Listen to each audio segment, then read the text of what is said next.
நண்பர்களை அளந்தறிய உதவும் கோல் எதுவென்று வள்ளுவர் கூறுகிறார்? ஆப்ஷன் ஏ இன்பம், ஆப்ஷன் பி விளையாட்டு, ஆப்ஷன் சி கேடு அண்ட் ஆப்ஷன் டி பரிசு. சரியான ஆன்சர் என்னன்னு பாத்தீங்கன்னா ஆப்ஷன் சி கேடு. நண்பர்களை அளந்தறிய உதவும் கோல் என்று கேடை திருவள்ளுவர் கூறுகிறார். இரண்டாவது கேள்வி, இந்த குறளை நிறைவு செய்க.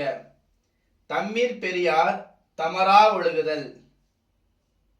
ஆப்ஷன் ஏ வன்மையுள் எல்லாம் தலை, ஆப்ஷன் பி கெடுக்குந் தகைமையவர், ஆப்ஷன் சி பேணி தமரா கொளல், ஆப்ஷன் டி பெற்றியார் பேணி கொளல். சரியான ஆன்சர் என்ன பாத்தீங்கன்னா ஆப்ஷன் ஏ வன்மையுள் எல்லாம் தலை. தம்மீர் பெரியார் தமரா ஒழுகுதல், வன்மையுள் எல்லாம் தலை.